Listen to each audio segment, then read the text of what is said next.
Love this podcast? Support it and sponsor today. Simply head to ozcastnetwork.com for details.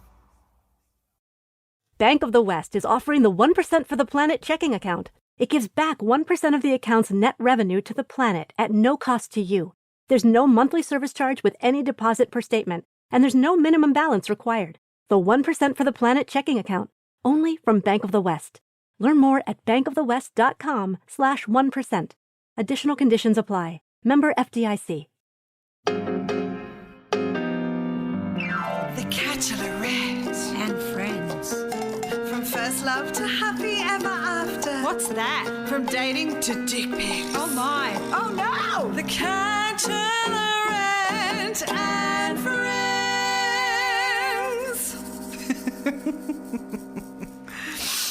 Oh, I love a good dick. This podcast contains sexual references, coarse language, and adult themes from the beginning and throughout. It is not recommended for listeners under the age of 15. Guess what, lovers? The Bachelorette, there's always a catch, is back on stage in 2021. First up, The Mill, Adelaide Fringe Festival, from the 18th to the 28th of February, 7:30. Tickets on sale at the Adelaide Fringe website. Hello and welcome to the Bachelorette and Friends. I'm your host, Carla Anita Mattiazzo, and we have two guests today.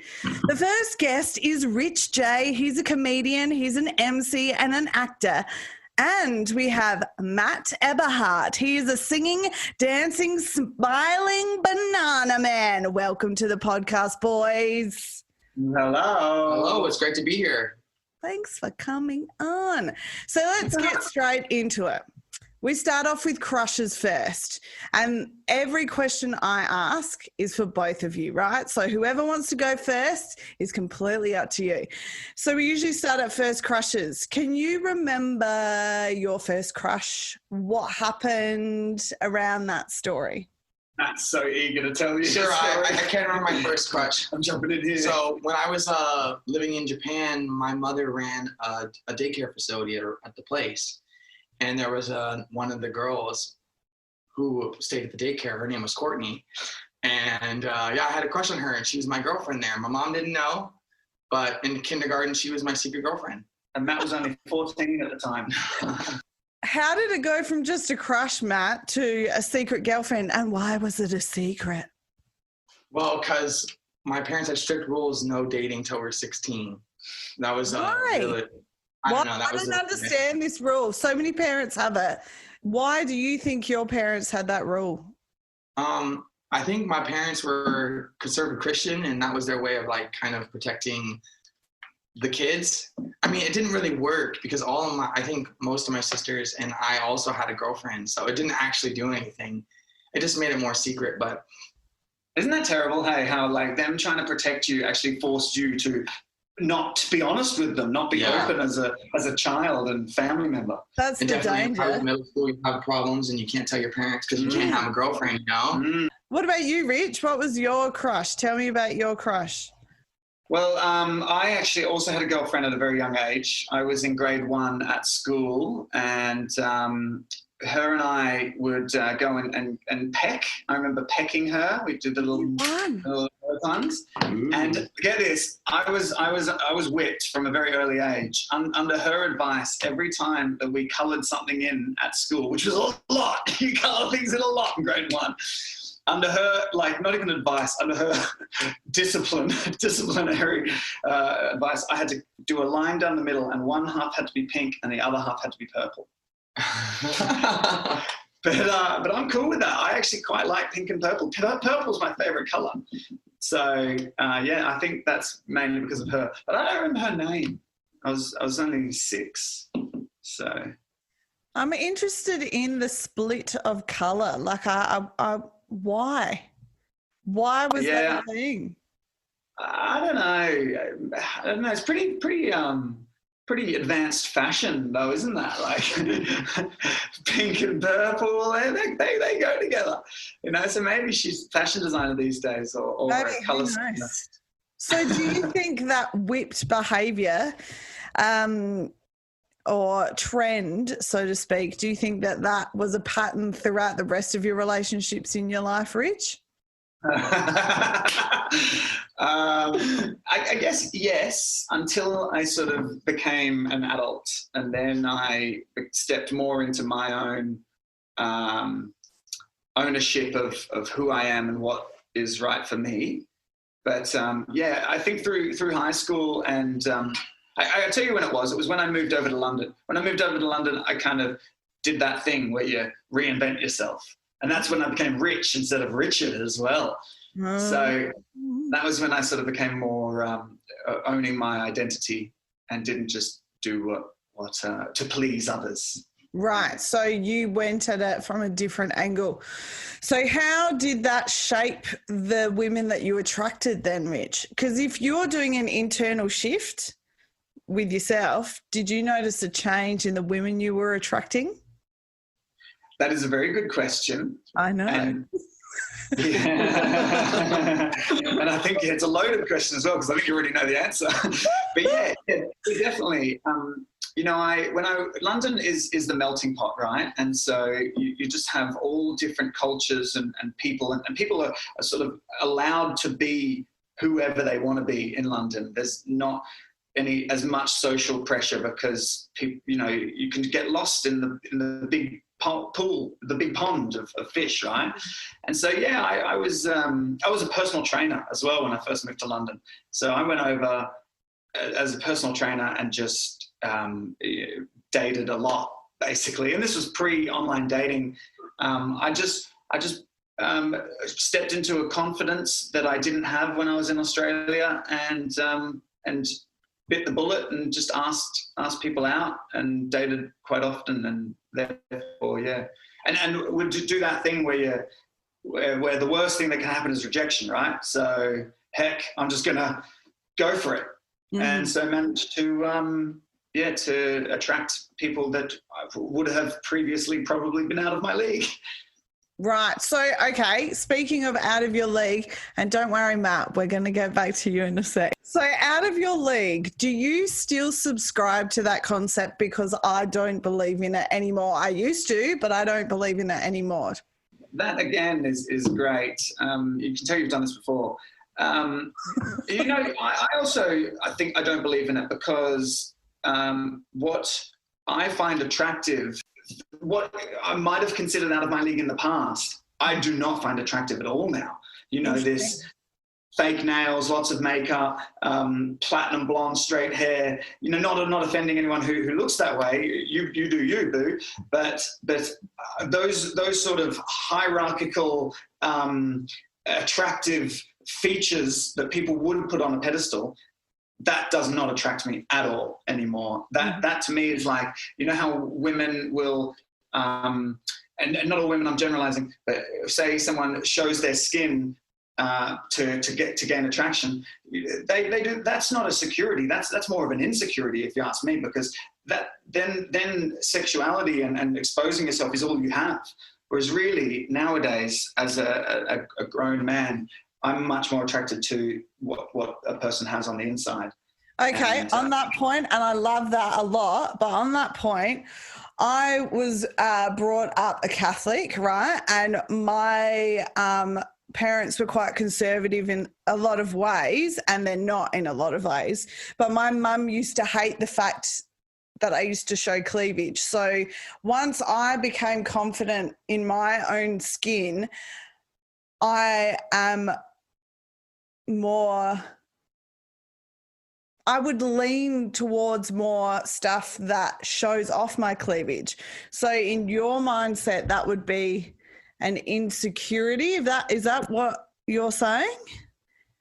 Well, that's funny that you should say that, because I've never seen your cleavage, because I noticed that now in the things that you wear these days in your full womanhood, that's not something that you would project. So I might put forward that you doing that when you came into your adulthood out of your mum's nest, maybe that was you rebelling against something that your mum, didn't have you do. And now you are not someone who shows off your cleavage, if you ask me. Carla. So yeah, well, wait till you see me on stage, and then you might have a different opinion. But I feel like, and this is something that's really vulnerable that I'm going to share here, but.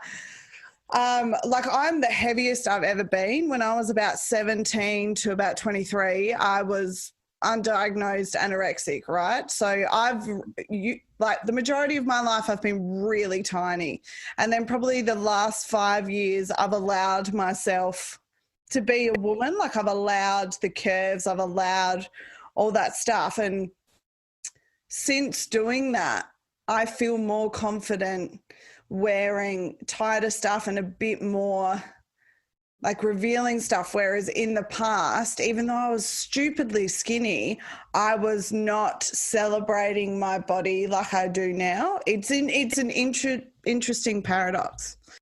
Only an individual knows what their body means to them. And, who am I to say how women feel, and it's a very complex matrix of emotions and everything going on. But yeah, I think on a whole, someone who flaunts their body is doing so to do just that, to flaunt their body, and there's so much more to people than their body. Yeah, the people are complex. What do you think about this, Matt? What do you think? Well, my concern about this is that if a person wants to show what they want to show, I'm up for that. I'm up for that. I'm not going to try and judge their reasonings of why they do it or why they don't do it. Maybe they like the way it makes them feel. I like to wear a banana costume. I like the way it makes me feel, so that's why I do it. Everyone has different feelings about what they wear, and I respect anyone's ability and choice to do that. Yeah, look at Matt being all diplomatic. Very good. Nice one, Matty. Nice one. I hope you're enjoying this episode of The Catchalorette and Friends. Make sure you follow the podcast at The Catchalorette Pod on Instagram. And if you think your love journey is worth sharing with me on the podcast, send me an email, thecatchalorettepod@gmail.com, or slide into my Instagram DMs. Oh, and don't forget to give the podcast a review and tell all your motherfucking people to listen to the show. Now let's get back to this episode. I go into usually the teenage dream kind of love, or on the podcast, I like to call it training wheel relationships in high school, because you get to learn what your boundaries are. You get to learn a little bit about what you like, what you don't like, without the pressure of adulting. Well, I guess I'll start. So I had probably a girlfriend freshman year high school. Sophomore. That's 10th grade. And then we dated for a little while over the winter break. And then, we ended up breaking up. But then I had another training wheel. It was probably the more serious when I was between my 11th and 12th grade year. I met this woman she had just came from Florida to Japan. And at the time I was trying to, keep on the conservative Christian way, like not trying to do anything sexual. And my parents really weren't approved of her because she wasn't Christian. So, that was a problem. We actually never had sex, but definitely my parents didn't like her because she wasn't Christian. That's sad. That's really sad. How did you stay in that relationship then if your parents are like, she's not Christian, so we don't like it? How did that? I was in high school, so I met her in the summer, and we probably dated until about the break. So probably about half a year we dated from the summer until the break ended in December. And basically I was just trying to rebel against my parents. Mm-hmm. Basically, it's ironic because my dad was so against it, but my father married my mother and she wasn't a Christian. So it was like, I know. So he was like, oh, you can only date Christian, but he didn't actually do that. Did you bring that to his attention? Yes, all the time. And he didn't like that. Yeah, do as I say, not as I do. Yeah. Holy shit. Okay. So what did you learn, Matt, from that relationship about yourself and how you are as a boyfriend at that stage in your life? At that stage, I learned that I wanted a woman with some kind of intelligence, and something we could banter, because this girl didn't have that. And I felt we couldn't banter about anything greater than just the basic, the mundane. And that's probably the biggest thing I learned, I think, out of that relationship. Did you take that lesson forward into future relationships, Matt?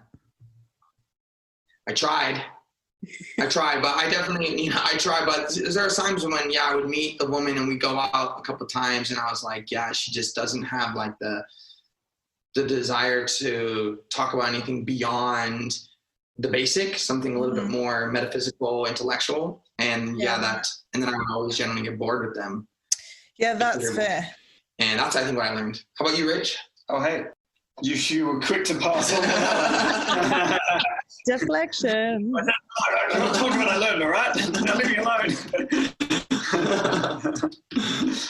Training wheels.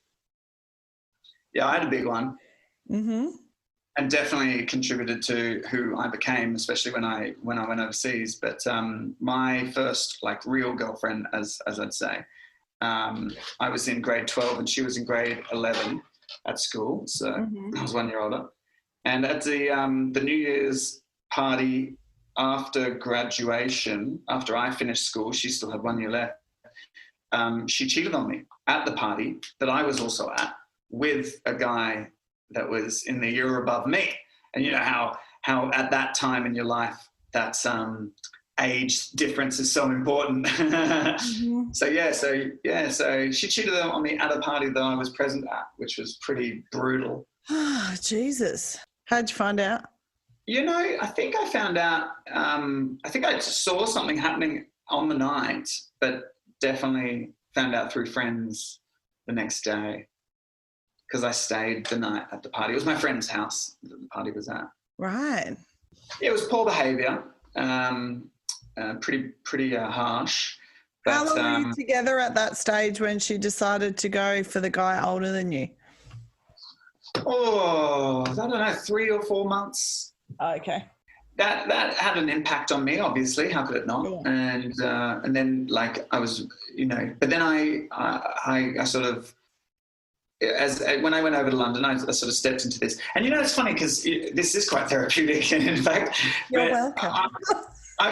I've thought a lot about this, and I do realise how when I got to London and sort of opened up and became a bit more, what's the right word, of a slut, that was sort of me combating that history of, and it was basically, I would say, a trust issue. I didn't have a lot of trust in women at that time in my life, and so therefore would never really commit. I would never really you're a commitment phobe because of it, do you think? What was that one? Were you do you think the result of it was you being a commitment phobe and having a certain wall up so that people don't get too close because of that past experience?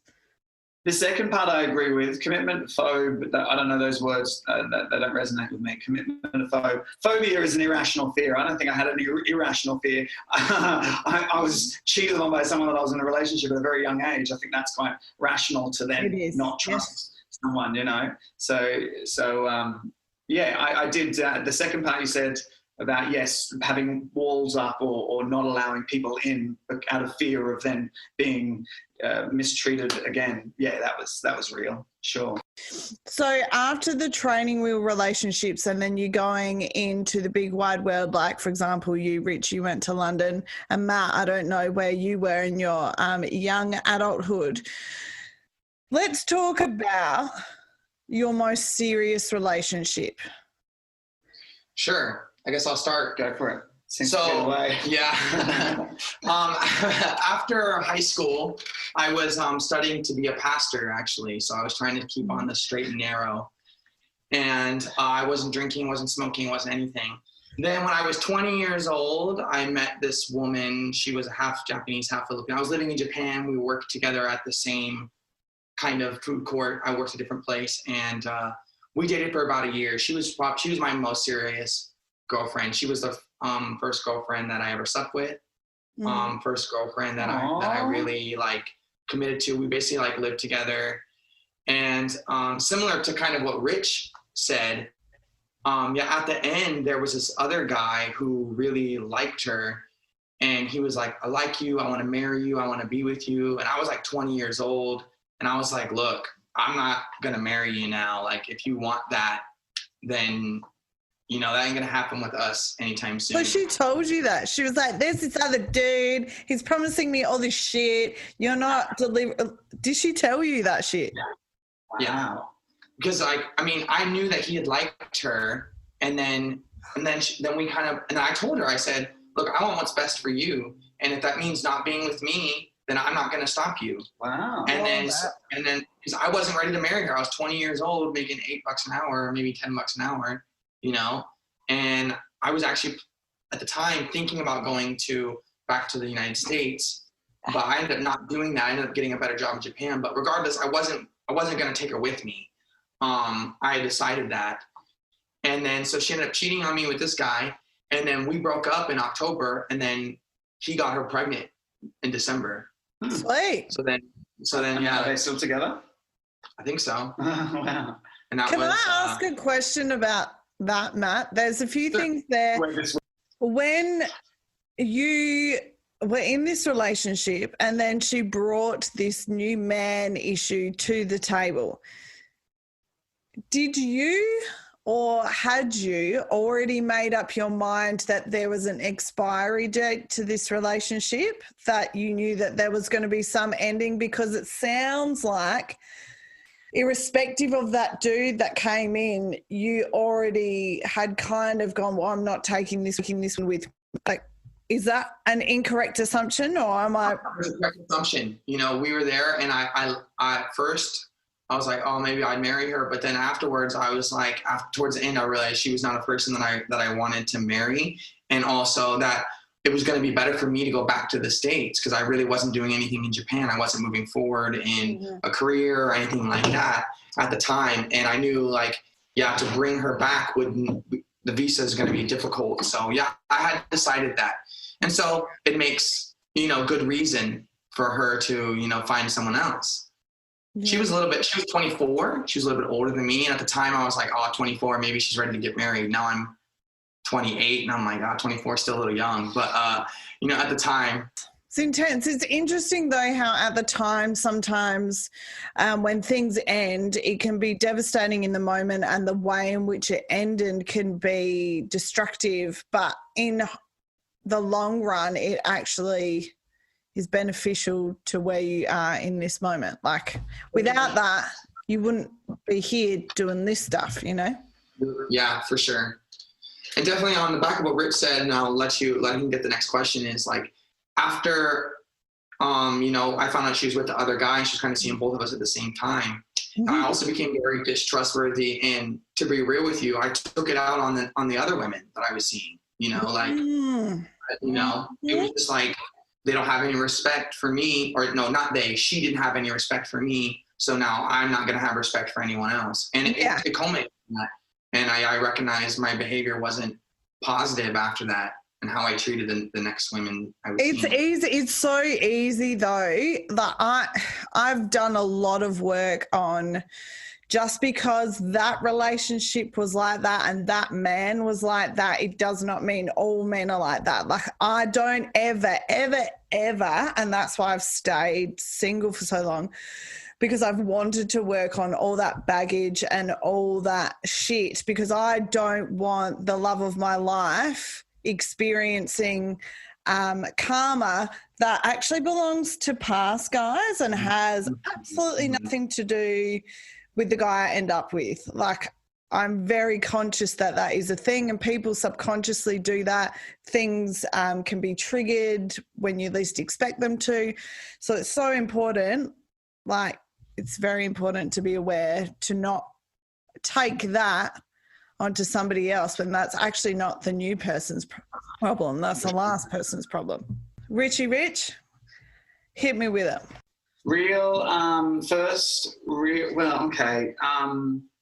My most real relationship that I've had was with a German girl when I lived in Berlin. She's from Berlin. Her name's Katja. And before being in a relationship with her, I was in a relationship in London with a Scottish girl named Lou. And Lou, she was your typical social proof sort of girl. She was thin, beautiful. You know, my mates would be like, oh, whoa, you know, that Lou, oh, she's great. And yet Lou was a pain in the butt. It was, does my butt look big in this? It was, you know, like I had female friends, quite close female friends, and she was always jealous of me seeing female friends. I'm like, this is like terrible, you know. She was the most insecure person I've been with, and yet she looked the best out of anyone that I'd been with, I'd say. Then that relationship ended in like crazy fashion. I was rejected entry into England and not allowed back in. And so she never saw me again. Like, I feel sorry for her in that sense. Like, I had to call her from bloody Thailand and say, look, sorry. I mean, I called her from the jail cell. This is getting way off track. But I was locked up in a cell overnight before I was sent back away from England. And I had to call her from like the cell at the airport and say, hey, they've rejected me being entered back in the country. I don't know if I can get back in. Like, I don't know what to do here with us. Anyway, that ended. And then when I moved to Berlin, I met Katja, and we ended up, after maybe 4 or 5 months of being together, we ended up moving in together. And our relationship actually started off really cool. We met through work, and then as soon as this event was finished, we went traveling together for a couple of weeks. And that was like, and we built this sort of foundation of us being able to spend time together all the time. And yeah, we had a great relationship. And she was very spiritual, very grounded. She was the salt of the earth, Katja. And I had a dream about her last night, actually. She was in my dream last night. That's so spooky. But ultimately what happened, I learned a lot with Katja. I learned a lot about relationships, and I grew a lot as a person with her.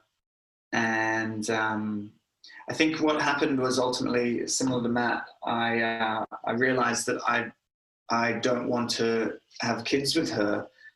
And then almost at the point of that revelation, it was like, well, then what's the point? You know? Well, and that's then big of you, Rich, because lots of guys, from my experience, will still just drag it on irrespective of coming to that conclusion. Right. Yeah, well, yeah. I mean, it still took me maybe 6 months to finally end it. But and actually the way that our relationship ended was we were traveling. We went traveling together to Africa. And I must admit, like, it is easier to end a relationship when you are not in a nest and you are, you know, on the road, and it was just like basically we could end and then split and then not see each other for an indeterminable amount of time. But we were in Mozambique, and we and that was when I finally sort of said, look, you know, if this is the way it is, then it's not working. And I was really tired when I said that, and I was like, maybe it was the tiredness. And then I went to sleep, and then that night a puppy was born under our care. We were taking care of dogs there, and a puppy was born. And the next day she was like, oh, it's crazy how things can end and then new beginnings and all this stuff. And I was like, oh, that's so heavy. And yeah, and I sort of, like, after 2 or 3 weeks of talking things through, we did end up going separate ways. But I still talk to Katja. I mean, she's just such a beautiful person. She met someone in South Africa, and they now are building a house and have a child in South Africa. Beautiful. And yeah, and she's great. I couldn't speak more highly of Katja as a person. And sometimes I do wonder if I made a mistake. Made a mistake, yeah. I think ultimately, no, I made the right decision. But she's just such a great person that it's hard to sort of accept that decision sometimes. Yeah, I understand what you're saying. It sounds like that was a very deep relationship. How long were you guys together for? 2.5 years. Okay. Ooh, wow. That's quite some time. Yeah, I mean, on the scheme of things, it's, but what do they say? At 1 year you reassess, and at 3 years you reassess. And I suppose we just sort of were a bit premature. I reckon, like you said, after a year, whether you can have kids with that woman or not. It wasn't after a year for me. It was a bit longer down the track that I sort of came to the conclusion that I wasn't going to have kids with her. You said about maybe 2 years in? Yeah, I'd say it was about 2 years in, yeah. Yep. And as Carlos said, it's disrespectful for a man to string a woman along. If that's her, goal, or her goal is to have children, and the man knows that she doesn't want to with her, it's disrespectful. Yeah, just keep her and date her, and with no intention of that's what she wants. Mm-hmm. And so sometimes, have you heard this saying that a woman can fake an orgasm, but a man can fake an entire relationship? It's pretty bad. True. Oh yeah, I believe that for sure. I believe that. I've experienced it. It's true on both accounts. On the man's side, that makes us sort of hold on to it. Like, is it the fear of hurting someone in actually breaking up, or is it the security that you get attached I think it's to? The second one. I think it's the comfortable zone, and the change can be scary for a lot of people. Yeah, I think it leans, obviously both, but I feel like the comfortable zone of, I know what to expect. I've been in this relationship for X amount of whatever. This is comfortable breaking, because people just settle. I hate the phrase settling down, because it's so limiting, and I just see a negative connotation to it. Yeah, I'm not a settler. I'm constantly looking for what's next, and I think that can be difficult for girls that want to get into a relationship with me, because my moniker is freezer bird. I'm free as a bird. That's like kind of who the identity I've adopted. So then when it comes down to trying to settle me down, I mean, I'll try, but I hope you like playing a bus and getting on the road. Do you think it's I never want to settle. In my life, I want to be a part of an amazing team that uplifts, support each other, all that kind of stuff. And I think that is achievable, but I don't think settling or settling down is something that I just don't like those phrases, because I don't feel when I meet the love of my life, get married, have kids, I don't feel that I will be settling, because I've been single for so long, because I've been doing so much work on myself. And I hope that I attract a like-minded human that continues to evolve, etc. I don't see that as settling. Do you understand what I'm trying to say, guys? I understand. Yeah. I think settling makes it sound like you're just not going to grow anymore, versus what you're saying is that you're going to get a partner and then you continue growing together. Yeah. Because settling for me sounds like, oh yeah, he'll do. And I fuck no, thank you. If I'm at a stage where I'm dating somebody and my vibe and my thoughts about that person is, oh yeah, they'll do. No thanks. That's not the right person. Not the right person. Yeah. I was saying to Matt, Derek Sivers, this guy who invented a company called CD Baby, and that revolutionized distribution of music. And this guy says, for me, it's either a no or a fuck yeah. It's nothing in between. Yeah. And I think that's cross-contextual with relationships or business ideas or anything. Yeah, exactly. Exactly right. Let's park the relationship for a second. Let's move on to dating. So do you boys have, or you gentlemen, sorry, not boys, do you gentlemen have... I'm the boys thing offensive. We've talked about this, because calling a woman a girl is I want to fucking cut somebody if they call me a girl. I'm a fucking... Yeah, I get that. But calling me a boy, I don't know. I don't get as triggered by that. In German, they say Jungs, and I like Jungs. Jungs, hey Jungs, and that means boy. Yeah. But yeah, I don't know. Boy for me is I don't know. I can Maybe it's because I am still just a boy, a 34-year-old boy. I think it depends on the context. Like sometimes I don't think it's the word; it's the way they say it. Like you boys, like they're trying to say it negatively, then it's negative. But they're just saying it. It depends on how they want to say it. Yeah, you can ask your question either way. Sure. No worries, Rich. No worries. Let's hear about your dating stories. I'd like to hear from both of you about your favourite date and the worst fucking date you've been on. And I want fucking details. Way to break the mold.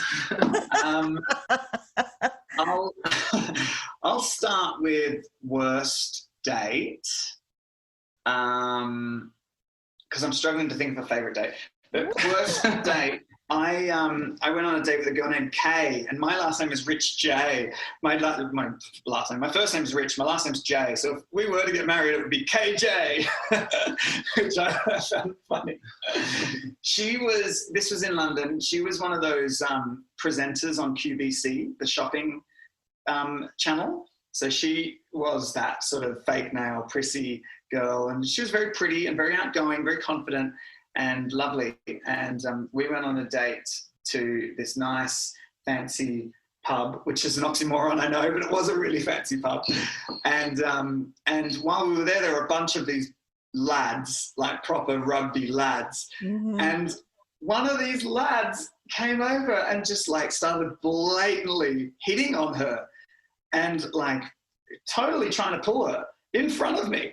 And I had to go, oi, mate, do you understand that we are on a date here? Like, what are you doing? He's like, oh, yeah, I didn't realise. Oh, yeah. And then he goes off. And then he came back and starts doing it again. And I'm like, mate, I'm going to have to flip and pull you up here. And I had to kind of be careful because he's there with, I don't know, 6 or 8 other big rugby boys.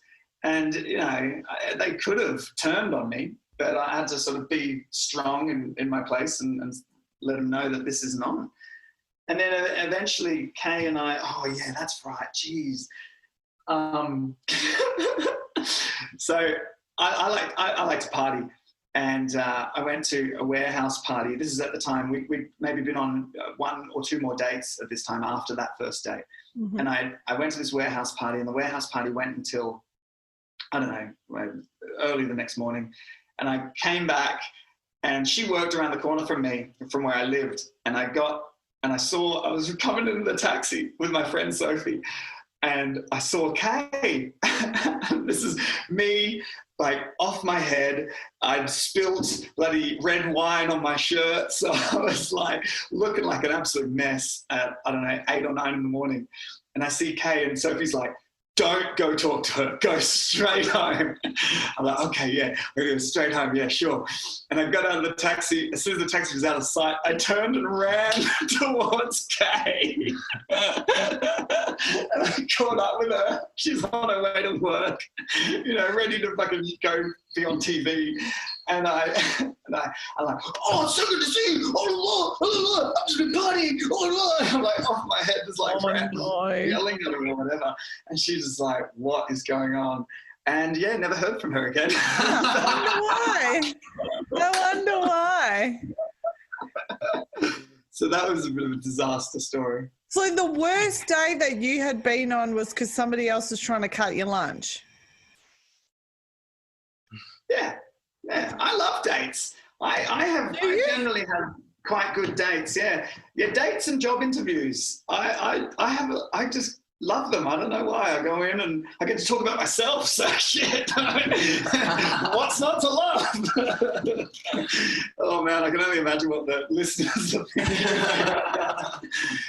But this is me. I'm Rich. This is who I am. I like dates, and I like So have you noticed? Before we get on to you, Matt, with your best and worst date, have you noticed that dating is different around the world? And I'll ask you the same question as well, Matt. Do you think that's different expectations? Culturally, sure, there are always going to be different, but I don't think that comes into a first date as much. I think that's down the track. That's once you're courting. But as on a first date, I feel like you could approach a first date the same with anyone in any place. You might not get a kiss at the end of the night, depending on what country, Some countries are more conservative than others. Also, how well you went. Maybe after the date, she doesn't want to kiss you or ever see you again. So No, I disagree. I don't kiss on a first date. No. It doesn't matter how good it's gone, Matt. I never kiss on a first date. Nope. Well, I try not to limit myself to rules, but okay, we're all different. Yeah, go ahead. Yeah, to each their own. So no, I think at first date, you could, I would impose my approach to a first date the same no matter where I am. Which is what? I can't give out the secret sauce, Carl. This formula works for me, so I don't want everyone else just using my formula from now on. Hey, do you use the rich date? Oh, it's going to become a thing. It'll be a movement, Carla. I've got to keep something. I'll keep your family secrets to yourself. That's okay. You can keep that one. I'll allow that one to slide. Rich, I'll allow it. Okay, Matt, over to you, sir. All right, I guess I'll start with my worst date that I ever went on. And it was when I was living in Japan. So kind of just to go on the back of the story that I finished. After I broke up with this girl, my first girlfriend in Japan, I went on a rampage. Like I was dating probably 2 different women a week. I was really doing more than I should have. But the worst date I ever had was I got with this girl, I met her in the bar, and then we're hanging out. And then, I meet with her again. And then, she makes it obvious, she wants to progress things forward sexually. And then right when we get to the point, she's like, oh, I'm married with a kid. Ooh. I'm like, oh, come on, we're already this far. We're already here. That was probably the worst date I've ever been on. But did you? I won't say. That's a yes. And that's probably the worst. Probably the best date I ever went on was, oh man, it's so hard to say which is the best one. I had all the time to think during Rich's time, but I didn't even give a best one. I know you didn't even give a best one. I think probably the best date I went on was this woman that I was seeing. We ended up seeing each other for about maybe about 8 or 9 months, most of it long distance. No, it's probably about a year, about probably 5 of the months long distance. And I met her when I was in Sydney, and at that point I was just traveling, I was just being me, and she really liked me for being me. And that was the first time really I felt that way when I met her. So that was my best first date. To answer your question about the different countries, you said it's dating different in different. Yeah. Okay. So, majority of my young adult experience, I lived in Japan until I was 25 years old, and then I started traveling. So, and I didn't date that much in high school. So 2025 was majority of my dating time, most of it in Japan. It is different. It's different. I will say in my experience, definitely getting kissed by the first date. Definitely. At least that, by the third date, you're either in it or you're not. In Japan, in my experience, that's what I had experienced. Yeah, wow. But, so it's a pretty fast-moving process. That is fast. My experience in Japan was, I remember girls always saying, you playboy, like this to me. And I was 19 when I lived in Japan. That was at my most vulnerable. That was just after being cheated on by this first girlfriend. So I definitely was not a playboy at all. But I remember Japanese girls being quite timid with me, Yeah, there is that too. They call you playboy, but they'll still get with you. And I think I might have taken that to heart too much and been like, no, I'm so offended by that because I'm definitely not. So, and then I didn't act on it because I didn't want to fulfill their accusation, If you subscribe on patreon.com/thecatchlorettepod, you get early access to episodes, not to mention keeping the pod alive for as little as $1 a month. Subscribe now. Patreon.com/thecatchlorettepod. Has age changed your expectations with women? That's a resounding yes. 100%. Mm-hmm. Yeah. In what way? What way? What way, Rich? You want to go first? You go first, Rich. Well, well, it is true that there is a biological clock. And so the older I get, the more the question about having kids comes up. Mm-hmm. So that, for just one factor, changes approaching dating women. Does it make you more hesitant? Does it make you be more choosy? Yes, but I don't know if hesitant's right. I mean, I'll be honest about who I am and what I expect or want out of a relationship as well. So, for me, it just forces me to communicate more. I guess that's one way that age has improved my dating scenarios. Just communication. Mm-hmm.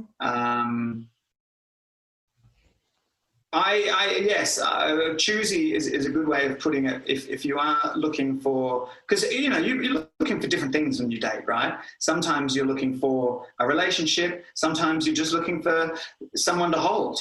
And so, depending on what you're looking for, again, communicate, be open, be real. But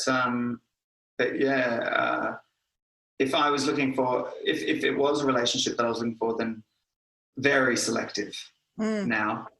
Yeah, very much so. Yeah. Oh yeah, very much so. Especially after my experience with Katya, where I absolutely loved that relationship in so many ways, but wasn't able to give her what she wanted out of it, and that can be tough. Yeah, I think expectations change too. I'll say during my younger years, I'm just looking to get laid. That's about it. I mean, if I'm real, like the reality was that, and then as I got older, I realized, my drive for that purpose hurt a lot of women, a lot, and I live with that regret still to this day. Now I look for something a lot more, One way that has changed as well is when I was young and just looking to get laid, I would, I would pay for everything as a way to try and get laid. Like we're taught, if you don't pay for the date, then you're not gonna, It's basically, when I hear you say that, it's just an exchange rate. If I pay for your meal, then I'm gonna. Well, it wasn't like that. But I'll tell you the way that's changed is because now, when I go out with a person, we don't have to go 50-50, but they need. You're saying he expects the woman to pay now. Yeah, I do. I do. Are you serious? Yeah, I do, because that's equality. Wow. That's equality. And maybe not 50-50, but at least, some part of it, because I don't want her to feel obligated to me, because that's obviously she shouldn't. But that's not what it's about, though. A date is to get to know somebody. If somebody asks someone out on a date, usually it's the person that has asked that person. It's their responsibility to foot the bill on the first date, because it is not about an expectation of what you're going to get back in return. It's showing that person that you've asked out on a date that there's genuine interest and care, and that's just a little thing that you can do to, show that. It's not about what's going to be returned in the process. From the get-go, if we're going to say that we're equals, equality means that you both pay. Yeah, but then again, the female income is not equal to male income. So love and respect both of you, but I'm going to put this forward. My lens of equality is we all treat each other the way that we would like to be treated, with love, respect, and those things, yeah? Equality, to me, does not mean everything has to be 50-50. Chris Rock, in his stand-up special, explains relationships beautifully, the way he talks about it. So, for example, he talks about relationships being a team, and sometimes those roles in a team will ebb and flow, and some people will have different responsibilities. Just like if you want to have a child, It's not 50-50. You ejaculate, the woman carries the baby for 9-10 months, whatever it is, and then she births the baby. There's no 50-50 in that exchange at all. So equality is, if you're looking at equality at being 50-50 with everything, that's not equality. You maybe not 50-50, but you can't have one without the other. Mm-hmm. Correct. And that's what I mean. Like, things ebb and flow and change all the time in a team. Partnerships, lovers, things change all the time. And the exchange of equality being 50-50 in that everything has to be 50-50 down the line, that's not realistic in my experience. Thoughts? Yeah, I think you're right. No, I think you're right as well, because then sometimes what happens is if you become too obsessed with it being 50-50, well, then it strains the relationship, because you're in together as a team on each other's side. You're not against each other, making sure that you guys are calculating the exact 50-50 so that we can say that we're equal and we're representing equality, because that's not, in my understanding and my life experience, that's not what equality is to me. Rich, what do you think on that topic? I like what you've put forward there, Carla, and I think in Matt's defence, you're thinking specifically about money, whereas you didn't express like other things that you do in relationships, but monetarily, I think there's so many hang-ups to money that can also influence someone's forthcomingness in correct in paying or whatever. Money is a whole nother factor that influences the way people relate and whatnot, and so that can have an impact. I don't know what Matt's like in a relationship, but I'm sure he's great. But I agree with what you said about being a team and working together.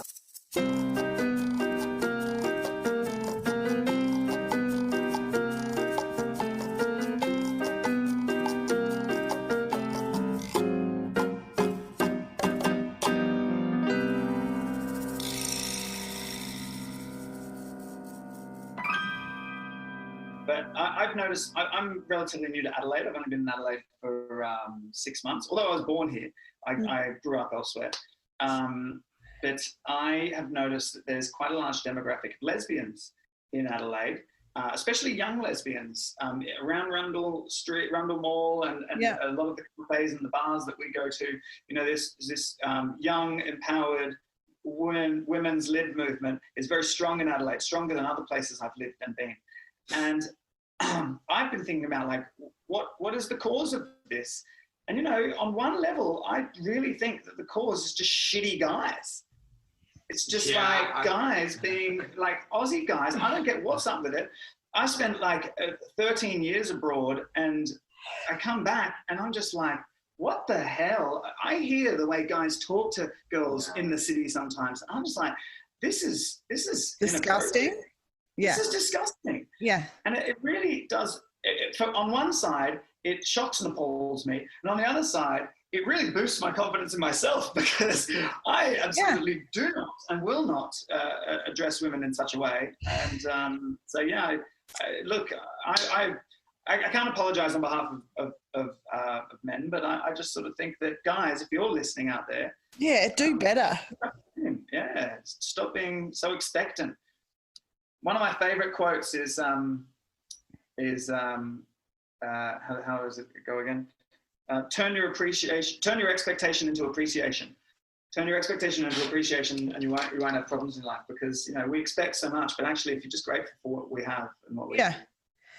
Can I speak on that, Rich, if you don't mind? I would like to address what you've just brought to the table, because I think it's very important. Part of the reason why I've stayed single for so long, my last serious relationship ended at the end of 2014, start of 2015. So I've dated.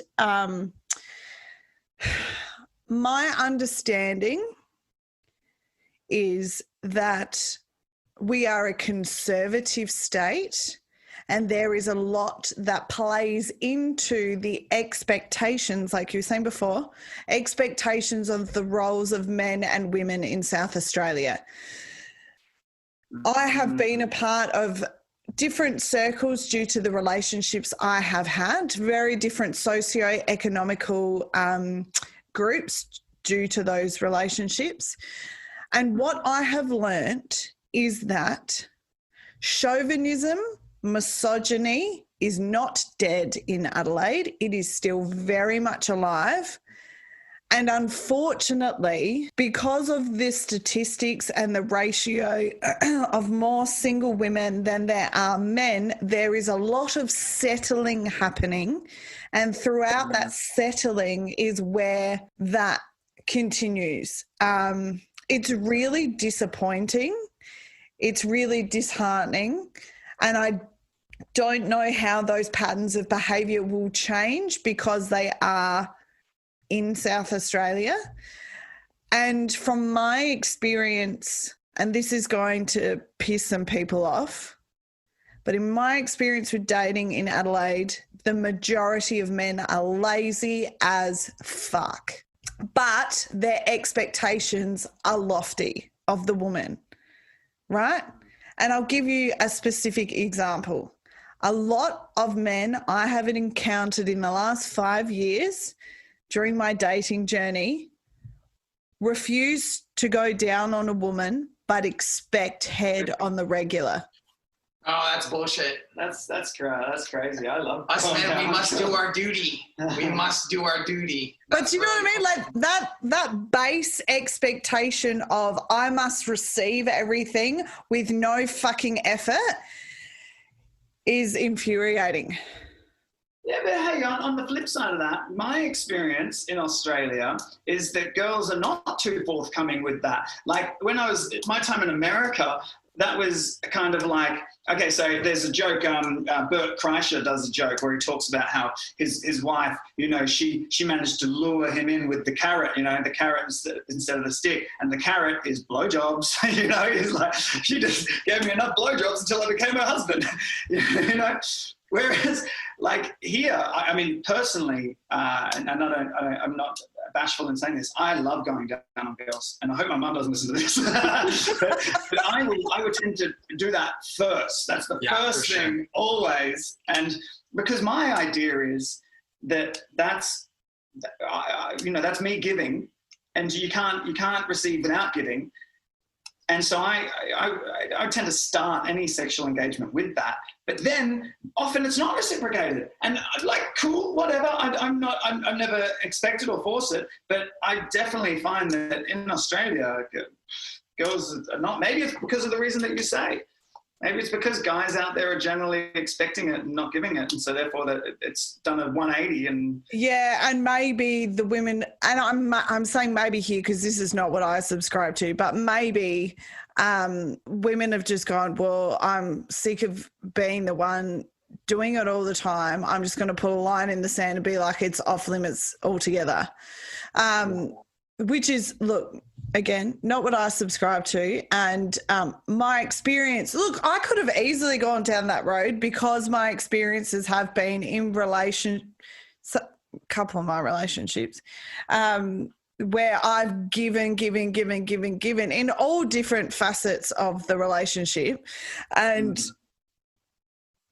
they were just satisfied in taking and not giving back. Yeah. Look, it's we could talk about South Australia and the constructs of dating in this state. You could talk. I would listen because I don't know any information well enough to. It actually makes me really sad. It actually makes me really sad, to be honest. Like to be, and if, going back to the blowjob stuff, if a guy tells me, when I used to be on online dating, because I'm not anymore, because it's not a medium I feel comfortable on. When I was on online dating, if a guy, and guys just come out and say that, if a guy's like, I don't really give, I don't go down on women. I think it's disgusting. I've had experiences where they've either smelt too much or they've had their period all over my face. I'm just like, guys, your dicks aren't the most delicious smelling things either. Like, have a shower. It's just when a guy comes out and gives ridiculous fucking reasons for not doing that and just saying, because I had one bad experience, therefore no other woman is going to sit on my face, right? That just makes me go, I just get rid of them. I just, there's no point in talking further, because if that is not an exchange that is going to happen and you've made the decision that no one's going to sit on your face, then I'm not even going to bother conversing. No, I deal with you, and not just with the sitting on the face, but that's a larger representation of what that person feels is an equal exchange. Yeah. It's not just about the sexual, it's about all of the things that go on with relationships. So I can understand. I'm just surprised that they're becoming that clear on the online dating. Like, this is like really quick. I mean, like, I'm also not on it as well, but I'm not on it either, but I was, and it's a very, it can be a very, I don't know, confronting exchange. Because, you know, on the one side, I mean, I would never come forward with something that's so outright, but then my approach, which is quite delicate, I think, you know, I like to have a chat. Maybe I'll have some longer messages. I find that I get just as little attention because I've been too friendly or too nice or something. You know, nice guys finish last sort of mentality. I don't know. It's a funny. We could talk about this for hours because it is a strange mental approach to dating here in Australia, where maybe the conditioning that you talk about of this men behaving misogynistic, dominant, or chauvinistic, or whatever. You know how like girls are. It's that old thing about girls being attracted to the bad guy. You know, it's like treat them mean, keep them keen, sort of thing. I wonder if that seeped into the shared consciousness enough that if girls aren't being treated mean, I mean, this is a very basic bitch sort of thing, I think. But if they're not being treated mean, then they're not. They feel like I don't know. Then their man is not right or something. But then that goes back to, and this is just the work that I've done on myself, where I've come to realise, okay, this is why I was accepting less than, is because I didn't have enough self-respect and love for myself to go, actually, this is not even meeting me in the middle. This person is not wanting to be a team with me. This person is wanting a pseudo mother in some respects. Like, they want to be waited on hand and foot, everything given to them with no effort in exchange. And I worked out that is because I thought I deserved no better. Yeah, sure. Yeah. Yeah. It's Carl Jung's perception is projection, right? You get what you are. Yeah. You know, what you're putting into the universe is exactly. And I find that is very true in relationships. The people that you attract are what you're putting out, or also what you deserve in a way, because you know, you're only going to learn about yourself by experiencing yourself through someone else. Yeah, exactly. Yeah, exactly. Exactly right.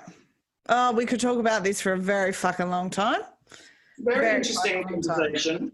And, you know, I think we're all on our journeys, right? We're all learning. Why I really like the podcast, especially, you know, the conversation between the other women, you and the other women, is I listen to that, and I feel like as a man, it gives me a better perspective of what the women are thinking and to better understand, because sometimes we don't know.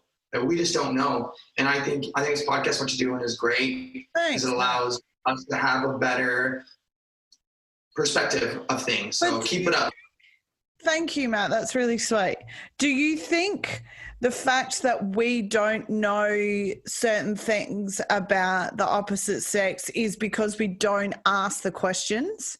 Is because we're not asking the people around us? I'm a very curious mind. I love learning stuff. I love hearing, like I said, other people's stories. I'm finding myself now that I'm doing so many of these episodes, in natural conversation, I'm more confident in asking questions I usually wouldn't. you're asking the questions that I'm not asking other women, so that makes sense. You're asking the questions, so we're getting the responses that we need to hear. Yeah, I just love knowing new stuff. So, yeah. When I think about the content of what we've discussed throughout this podcast, these topics are only things that I've discussed with someone I've been in a relationship with, someone with whom I'm dating or planning on having a one-on-one situation. So, yes, I think it's important to be open about these things, and yes, to ask. What do they say? A good leader is someone who listens more than they speaks. Yeah, I love, on that note, the principal of St. Peter's Boys in South Australia. I was booked in to go to that school from birth. That's really, really, yeah. My dad, all the men in my family went there. My grandfather was on the board of that school or some crazy things.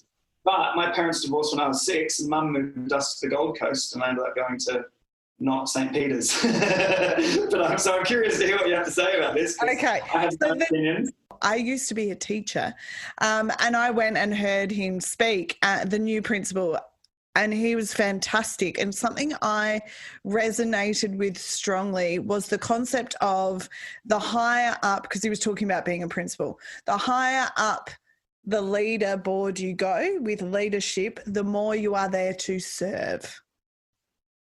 And I love that. I love that, because people get that mixed up. People think that the higher up the board you go, the higher up the positions you get, it's about you, your ego, your wants, what you need. But it's actually not. You are there to facilitate and support the people under you. You are there for them. Yeah. So I love that. And look, my most serious relationship, Rich, was with a guy from St. Peter's. So that played a part in our relationship for sure. You went to all boys school, huh? Yeah, and it's an elite school. I have to say, I never went to all boys school, but men already don't know how to hang out with women, how to treat women, how to associate with women. Putting them in an all boys school is not helping that situation at all, because now they've been their whole education, no experience, just being friends and talking with women. I feel like that would be really disadvantageous for the students. What do you think as a former teacher there? I never taught there. I just went and listened to the principal, but I have taught in all girls schools, and for education, all girls schools I think are great for education, but for social development, I think single sex schools are not the way to go. And really my gripes with the education system are far and wide in regards to what the focus of value and what the focus is of the schools, because schools are businesses and people forget that. So the push and the focus that education department and schools and the like, the pressure that they put on students, I can't get on board. But look, when I have a kid, and I'm saying when on purpose, because saying if is limiting a language, so I'm saying when on purpose. When I have a kid, I highly strongly doubt that they will go to a single sex school. Yeah, because you have to learn, especially in the younger years, you have to learn how to associate with the opposite sex. And if you don't have any experience for 17 years, you're going to come out 18 just clueless. I'm grateful I didn't go to France. I'm grateful I went to a co-ed school.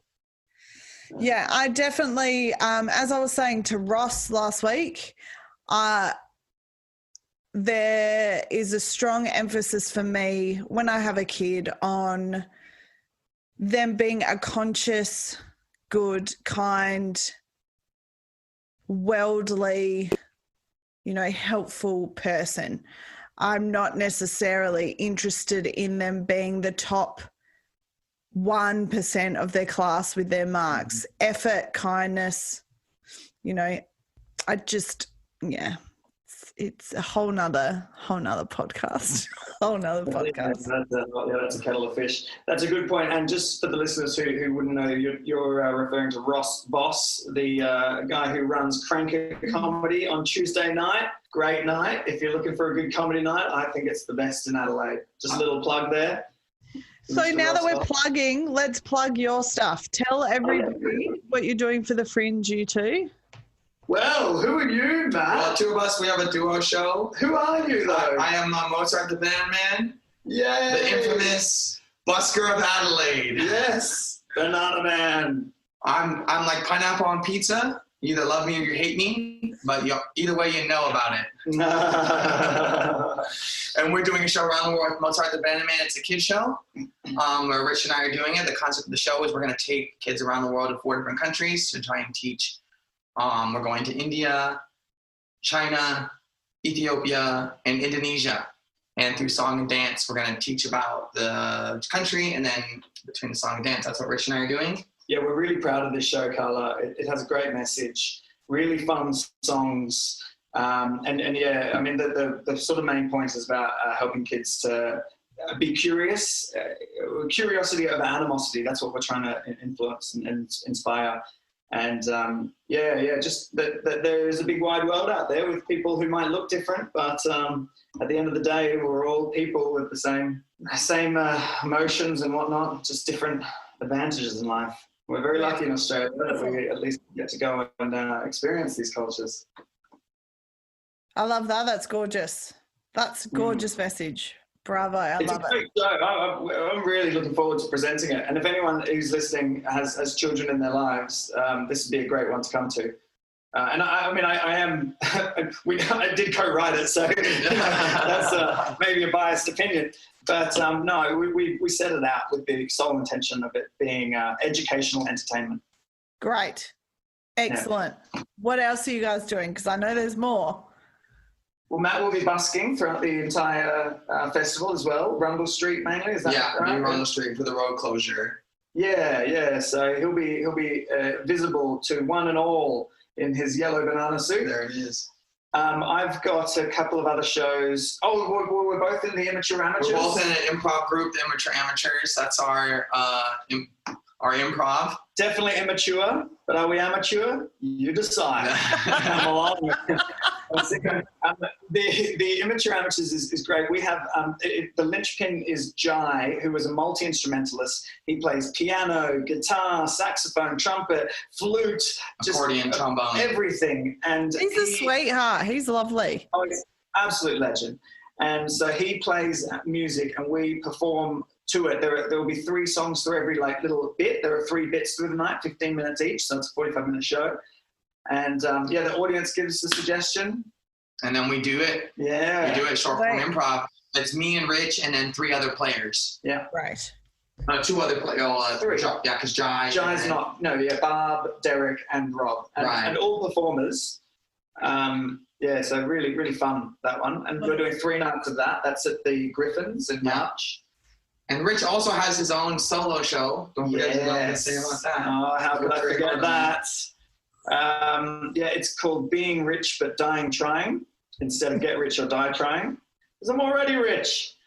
And that's like it's a night of jokes, stories, songs, and poems.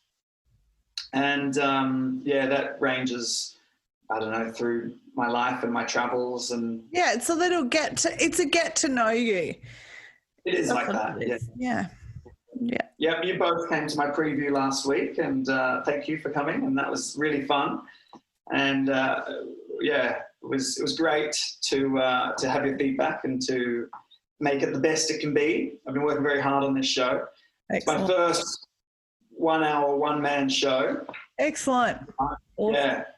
So that's really exciting. You'll kill it, Rich. You'll kill it. Thanks. I feel good about it after that preview. That was really reassuring. And that's adults. That's like a 9 p.m. show at the Mercure Grosvenor on North Terrace. Really great room. The Jane room. Yeah, I like it. Yeah, it's cool. It's got this sort of Irish pub feel. So there'll be brawls and and lots of Guinness. And then I have one other show that I'm producing, which is another children's show. I grew up on the Gold Coast, and I have two very talented friends. One's a circus performer, and the other is a fire performer. But he also, because we can't have fire in our venues, so he does martial arts flow, and awesome. they just do amazing stunts. And so that's called Schoolyard Shenanigans. And what's our tagline for that? School is boring. The schoolyard's where the fun happens. So yeah. Pretty sure a lot of kids would relate to that. Yeah, that sounds really good, boys. To do rural shows for that one. That's really cool. That's really nice. Their Fringe got in touch and said, hey, yours looks like the sort of thing that kids would really like to see around outside of Adelaide. So yeah, we're going to go to Whyalla and Port Augusta, I think, and things like that. So, fantastic. That's excellent. That's brilliant. Thanks, boys. It's all go. Bitten off a bit more than I can chew, maybe. That's okay. You'll be fine. Make sure you stay hydrated and like you've got enough food in your system, and you'll be fine. No, that's some real mama bear advice there. Thank you, Carla. I've quit drinking solely for like the Fringe season. I stopped drinking at New Year's and thought I can't. I'm too busy to have a hangover. Can't afford that right now. Yep. I feel ya. Do you have any parting words of wisdom, boys, before we go? My instinct is to say to be kind to other people, but that's what Jesus said, and he got hung to a cross. So I don't know, maybe. That's just a story that was made up by some people about him being nailed to a cross. So I know you. I disagree 100%. I don't know. I don't know if Jesus didn't exist. I'm pretty sure he did. You think he did? I don't know. No, absolutely 100% positive Jesus existed historically. Sure. I don't think he was the son of God. In fact, I'm confident he wasn't born out of wedlock or born to a virgin and not the son of God. That's fallacy. But Jesus was basically one of your first motivational speakers, wasn't he? You know, I don't know. I wasn't there. Was he? I don't know.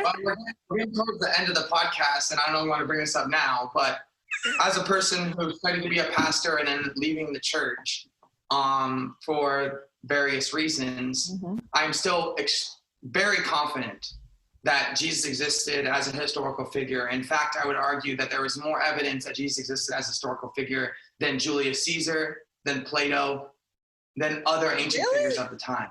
Yes. Wow. I would say that there is now, and there are basically that historical scholars, not religious people. You got yourself into this now, Carla. You got yourself into this because I know a lot I know. things that we know that about Jesus. We know that he existed. We know that he was killed by the Romans, and we know that a group of people said he rose from the dead. Now, I'm not saying people he did or men. People or men. People. Okay. People, and not only men. There were some women, supposedly. You know, I mean, I'm not saying that he did that, but it's known that people believe that. Sure. You know, you can look it up. Look up the historical Jesus. Check out Bart Ehrman. He talks all about it. Now, about the historical reasons. What I'm gonna, and I thank you, Matt. I love everything you have just given me, Rich, and the listeners. I love it. What I have been learning lately is that what I've been learning lately, and in particular from a podcast called Chicks 3, is that maybe we don't have all the information. And maybe the people that were writing the history books haven't given us all the information. So I agree with you on that point. I think you're right. We're getting limited perspective of what everyone's writing. The fucking patriarchy. Oh, Jesus. But you know, look at you. Yeah, Rich knows what I'm talking about. I'm trying to say it without saying it. Yes. Yep. Yeah. I mean, look, you make a point there, and Matt by no means is a religious zealot, but Matt has done a lot of research into this, whether as a choice of your own or as a parental influence. I mean, look, history is written by the victors, right? Correctamundo. And look, coming from a Catholic lens, being brought up a Catholic, and I was very Catholic, like very Catholic. Catholic to the point of being Eucharistic minister at high school and schooling my fucking nonna, who is clearly decades older than me and from Italy, who has a better understanding of Catholicism than I did, but schooling her and being a better Catholic than her. So religion is an interesting topic for me and has played a part in relationships in my life as well, unfortunately. Look, history books. I love history. I love learning about different parts of the world and where they have come from, but I am now skeptical that we have all the information. I think you're 100% right. We don't have all the information, and that's all we can do is look at what information we have. When we have two different sources that are saying the same thing, two different independent sources saying the same thing, us looking back, we have a better likelihood that that thing actually happened. And that's what historians do. They look at all the sources and they say this independent source said this and this other independent source said that. And when these corroborate, that makes it more likely. It doesn't mean that it actually happened. True.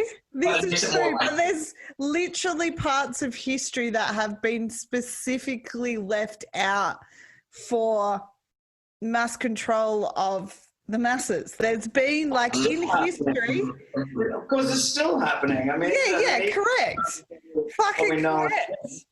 You know, why do you think we get news about 9/11 but no news about what's going on in Syria or whatever? You know, it's like it's all gender driven.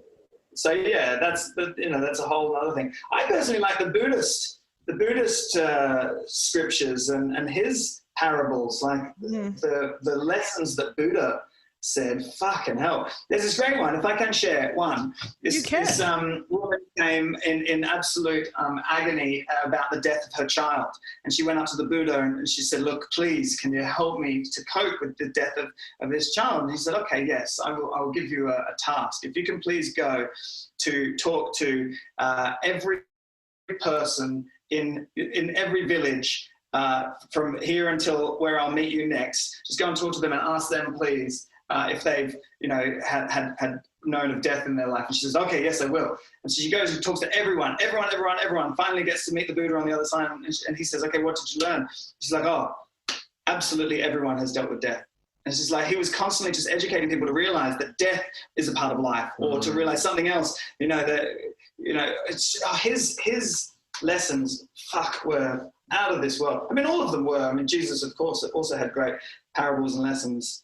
But I'm not a Buddhist by no means. But I love reading what the Buddha taught and said. I mean, Gautama Buddha, by the way, not the fat Buddha. He was a different one. He was. I know the Buddha you're talking about. The happy Buddha. That's not the original Buddha. Gautama Buddha was the Indian one who sat on a tree until he became enlightened. Can I ask you both this question?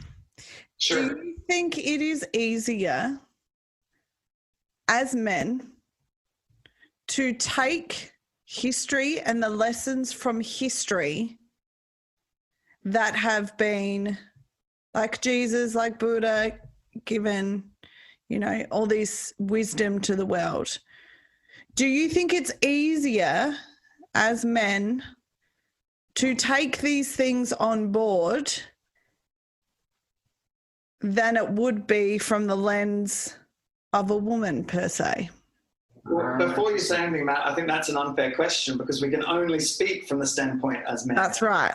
And I get where you're coming from, but how could we even begin to understand what it's like for a woman to take these things on? But yes, that's a very poignant point you make, because all of the religious leaders have been men, haven't they? So yeah.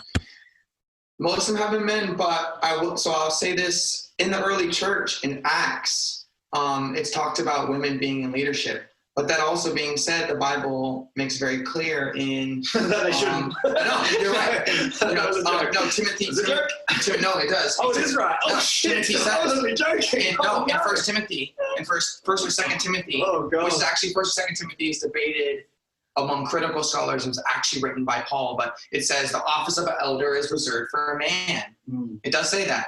Now, whether Jesus really thought that, I don't think there's evidence either way, but I can understand what you're saying in that, if these religious leaders are men and we're as men observing it, it might be easier to take it. But when you talk about the historical aspect of what historians do when they look at Jesus, and that's all I can speak of because this is where I spent the majority of my time studying, is that historians are really just guessers. All they can do is take the evidence that's available, and they understand that the evidence isn't everything. They understand they can take what's available and they can decide what's the most likely thing that can happen. Correct. That's all they're. Because unless you were there, you don't know. So yes, it is. Yeah, it's an educated guess. Yeah. And so I would argue, as a man, you can have this educated guess, whether you're a man or a woman. This because that's all this is when studying history. What history is. Just trying to figure out what people said, and is it more? Can they be trusted? Yeah, we could talk about this for a long time. And thank you for being so open and allowing me to have this discussion, because I don't generally have it. So I don't generally have it with men. I have it with women often. We speak about these kind of things. I don't generally have this topic of discussion with men, so thank you. I think that the challenge that I'm faced with is that us as men in this male body, being raised as a man, conditioned as a man, I can only see things from a male perspective. And it becomes challenging for me when women expect me to see things from a women's perspective, which I try to, I try, I try to see things from other people's side all the time. That's all that's asked though, because, and I'm only speaking for me here, and I'm just downloading this as you're saying this, Rich. But I think the expectation in inverted commas for you to put your empath hat on and try and see things from the female perspective, which you are saying you are doing, which is a beautiful thing. I think the expectation there is because women have been expected to fall into place for many years under the patriarchal male lens. So I think that's why maybe that shift is happening a little bit. Instead of expectation, and I know it's hard because as I say this, I have a lot of emotion behind me saying this, and sometimes when you've got emotion behind what you're saying, you can't articulate exactly what you want to say in the best way. But yeah, instead of expectations, it would be nice if men and women invited each other to be an empath on either side of the road. Like there's an open invitation instead of, well, we're fucking sick of the way the patriarchal or the patriarchy runs things. Now it's time for men to fucking see shit from our perspective. Like it needs to be an invitation on both sides, I think. Yeah, well, I started by saying it's a challenge, but that just excites me because, when you have a challenge, you tend to fight at it and overcome it, and then hopefully I'll be a bit more understanding in the future. I definitely, more and more speaking to women about these things, and that's what actually, to be honest, I've loved about the Fringe. Because when we first met, you and I, at the launch, we met also with Millicent, the friendly feminist. And, these conversations are coming up more and more because the Fringe is so progressive. And so, it's from my side, I'm definitely more engaged in these sorts of conversations than I ever have been. That's good. That's awesome. That's really good. What about you, Matt? What about you? You know what I'll say when you talk about toxic masculinity, I'll tell you when you talked about also way earlier in the show, you said, you know, and you mentioned about just like the guys that these women have to choose from. They're just like, well, all these men suck. We're just gonna date women. And like maybe that's not their reasoning, but I mean, like definitely, obviously, there's more than their reasoning to that. But definitely, some of these guys I see at the pub, I'm just like, if I was a woman, there's no way I'd find you attractive. They're getting drunk, trying to fight some random person, trying to show, oh, I'm a man. Like, come on, gentlemen. Like, do you think women like that? Nah, they don't like that. They don't like that. It's not something that they find attractive. Like, and so I can totally feel. And I told you before, what I really liked about your podcast is that you're having these conversations with other women, and us as listening to it as men. Now we are getting a better understanding about how they feel about dating or how they feel. And they're not conversations that you have with regular people. Like he said, they're normally with only partners. Correct. And on that note, I'm going to say this though. I feel like as a man, I'm just trying to convince the women I'm meeting that I'm just not a freak. Like I'm not going to like get their number and send them a dick pic because that's like not me. But like they're just like dealing with all of these constant freaks all the time. It's a shame that we have to convince. And we have to like convince them that we're like, just like normal, like we're normal people who like. Can I give you some advice there, Matt? You don't need to convince. You just need to stay in your joy, know your worth and your value, and enjoy yourself. And then the right person will appear and be attracted to that and get on board. There's no convincing. You don't need to convince. No convincing. Where Matt's coming from. Like I feel like sometimes I also have to try and I don't know, just express, hey, I'm a good guy. But you know, it's like you're almost okay. I appreciate where you're coming from, Carla, but it's almost like we stand up against this initial expectation that we are not good, and then it's like guilty until proven innocent. Yeah, okay. Yeah, I get that. And I totally understand that and how frustrating that would be. You have a lot to offer the world. You have a lot going for you, and just being who you are is enough. Not having to prove yourself or convince anyone of. I understand what you're saying though, because what generally happens, women are inundated with, statistically, there are a lot of shit things that happen to women just biologically because of the different sizes they are. I'm 5'4" and I'm weak as fuck. Like there's, if you are a good man, you will stand out like a fucking beacon in the crowd of shit kickers. Like, because there is so much shit out there, unfortunately, that women unfortunately have been conditioned, because there's been so much shit coming at them. When a good guy comes along, it's too good to be true, because the general consensus is, hang on, when's the shoe going to drop? Because that's the general consensus. Yeah. So it must be tough for you guys to be like, well, I don't abuse women. I'm not a misogynist. I don't behave like these people. Only in Australia, Carla. Only in Australia is it tough, in my experience. Yeah. Maybe it's not a fair comment because overseas I'm an Australian and therefore a little bit exotic. Exactly. And so, I have that advantage. But honestly, like the challenges in dating have been so much more prevalent in Australia than anywhere else I've lived. And I've lived in 5 other countries.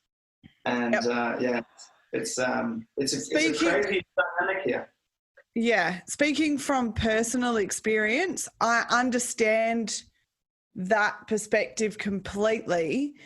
And because you've lived overseas and you've come back, you'd be able to see it more because you haven't been in it the whole time. And unfortunately, dating is difficult. And one of the reasons why I'm not online dating is because it's not safe. Like, I'm going to be really honest here. For women, it's not safe. Not safe. Because like you finally meet the person, right? Like if it's on Tinder, probably that guy is expecting to get laid that time. Like, but you don't even know that. And that's not what you want at all. And I'm saying his perspective of saying she meets me once, now she wants to have sex with me is completely wrong. But yeah, you don't but know not that. just that, like not just the expectation of sex straight away, depending on which app you're on or whatever. You don't even have to meet through an app. You can be set up by friends or whatever the situation is. Unfortunately, and I don't know enough about other countries and their statistics, but my understanding of the statistics in our country and my personal experience is women are not safe in general. So that's probably why it is really hard. Rich? I totally hear that. That's a whole nother topic, because I've met a lot of female travelers, and, you know, that advantage that I have to be able to travel wherever I want is something that women don't have, and that's Correct. A huge topic that comes up when you're on the road. So yeah, that's across the board a whole crazy thing that is a sign of the world. And I was going to say the world today, but I don't even think it was different 2,000 years ago. You know, you could be walking along as a woman just along the grassy path and come across a stupid man who would have done something wrong because he could have, you know, back in 200 AD or whatever. Yeah. So yeah, that's a sad. Unfortunately, shit has not changed. It hasn't changed, unfortunately. Yeah, exacerbated. Yeah, unfortunately, this podcast isn't the one where we change the world in a couple of hours. Unfortunately, it's not. I would love to be able to have that superpower to change that shit. But bringing awareness to it and having two different genders being able to discuss it is doing something. Progress. Yeah, definitely. Talking about it and getting the word out is allowing us to have better perspective on everything. Yeah, correct. A couple of years ago, I feel compelled to just mention this. A couple of years ago, at the beginning of 2018, when I first came back to Australia, I didn't last. I only lasted a year, but first came back thinking I'll stay. I started a men's retreat where I took men out into the wild and did exercises like journaling and meditation and yoga and cold exposure and fear setting and things like this to sort of help men with their mental health and whatnot. And it was a very interesting experience. And sort of the situation there as well. You would have heard a lot of stories, I assume, in the process of doing that, Rich? Yeah, no doubt. I got into it because a girl I was seeing we did retreats for women. And I was very flattered recently, actually. She got in touch and asked if I'd be interested in doing it together, where we do it for both men and women, which she's never done. She's never done it with a guy. She's always kept the female energy within her groups. So, I was sort of touched that she would think of me to do that. Are you going to do it? Yeah, probably, but it is in the Gold Coast. It's up in that southeast Queensland, northern New South Wales region.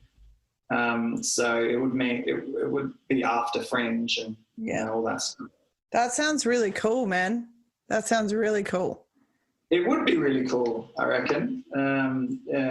It's not common to have both men and women at a retreat like that. Usually it's one way or the other. What do you think the benefits would be of having everybody together? Open discussions like this, being able to learn from the other sex's perspective. This has been just such a wide-ranging, enlightening conversation this morning, where you certainly have been able to express yourself, and I hope you feel like we've been receptive. But then also, I feel like we've had the chance to also express, and I don't. It hasn't been pig-headed or biased from either side. I think it's sort of been So I would hope for that in a retreat. But Can I ask one question to you, Rich, in regards to the fact that you did those men workshops? Yes. So there's a saying, hurt people, right? We've all heard that saying. Yeah. Do you feel that because there is an expectation through the men's groups that you've done, do you feel that there is an expectation of men to not express their feelings, not express and work through their hurt, and therefore then that ends up being manifested in aggression and anger? Do I feel like men have been... do you want me to ask it again? Well, I mean, I kind of understand what you mean, but I think it's just one factor. And if I can address that, I would say yes, conventionally, for our parents and our parents' parents, the man is expected not to show their emotions. And therefore that gets passed on, right? That's conditioning. But I don't know. I see men in these groups really open up and express themselves. But then I guess it's a safe space for that. Correct. And also the type of men that would be willing to go on the tree are probably the ones that are going to be more open to express themselves. The men that are like she's describing, who are just angry and just taking it out on aggression, they're probably going to be less likely to go to the retreat as well. That is fair, but I started by going to groups, just men's groups that would happen just in the evening, once a week for just 2 hours. And I mean, the wide range of men that went to these, some of them were just very angry, and would just use it as an opportunity to vent. And others were a bit more woke or whatever you want to call it, and they would sort of express, some of their high, lofty thoughts that are going on and whatnot. But yeah, I think I was surprised by the range of men that would go to the groups, at least. Maybe not step into the retreat, like mine was an overnighter out in the wild, so that takes a bit more of an investment. But yeah, I hear what you're saying, Carla, and I think the patriarchy, for all its faults, one of them is that we are expected to always be strong or dominant and therefore not show vulnerability. It's a shame because vulnerability is strength. Yeah, 100%. And the topic we raise at these retreats. Pardon me for interrupting. No, you're fine. And that's something I know that I have no issue being vulnerable on stage because it is something I can control. I know what to expect from it because it is a performance that has been rehearsed. So I know that I am safe in my vulnerability. In my real life, and I think I'm getting better because of this podcast, because I'm allowing myself to be vulnerable on the podcast. But in real life, I'm really bad at it because I do have that stupid thought of if I'm vulnerable, it shows that I'm weak. And I'm fucking not weak. I'm strong as fuck in, not physically, but like in lots of other ways. So it's interesting. It's something that I struggle with a lot, to be honest. So it's, it's across the sexes there with the vulnerability thing. And look, actually, that's a lie. I've noticed a lot of my female friends are very good at being vulnerable. I can't do it. I struggle. I really do. Yeah, I can understand that. And I think also, I think there's a time and place also for vulnerability. And if you were just constantly going around just vulnerabling all over the place, then you would expose yourself to some funny energies. What is it? Your vibe attracts your tribe. I think you'd be surrounded by fellow vulnerable people. But in healthy doses. Yeah, sorry, Matt. No, I think about the aggression and vulnerability. It depends on how you're raised as well in your family background. If the father figure in your life was generally vulnerable, well, then probably those men are going to be more likely to be vulnerable. If the father in life was an abusive person or aggressive, well, then the men are going to, when they grow up, are going to copy those same traits. So I think Yeah, it depends as well about that particular thing about being vulnerable for men. I think it depends on who your figures were in life and how you choose to emulate those or not emulate them. Yeah. Yeah, see, like I can only speak from my own experience, and I'm not your standard blokey bloke because I was raised by my mum, you know, and I don't watch sport. In fact, I really don't like sport. I think sport is a divisive tool to just keep us working against each other. Yeah. You know? So I'm not on board with that at all, and I attribute that to the fact that my mum never watched sport, so why would I? You know, but sport's just one factor. But yeah, that what Matt says about watch and imitate. You know, yeah, you are your parents in a way, and I've got to break the mold is very difficult. Very difficult. Thank you, gentlemen, for coming on the podcast today. It's been a fucking delicious conversation. We've gone far and wide, and we have touched on things I didn't even think we would. So thank you both very, very, very much. Thank you so much for having us. Thank you so much for having us. Yeah, this has been fun. Wow, I learned a lot about you, Matt, and myself. Woohoo! That's what you men want. and women in general. I've learned a lot. I feel like these conversations are necessary for us to become better people. Well said. Where can people find you both? What are your socials? Leave me alone. I'm Freezer Bird. I'm on Facebook as Mozart the Banana Man. Check it out. And Banana Man Official on Instagram. Brilliant. Anything else, Rich? You feel like you need to say something else? I can see your face. You look like you want to say something else. I love you guys. The Catchalorette with friends near and far, from heartache to catfish and sex toys. The Catchalorette and friends. See you next time if you dare.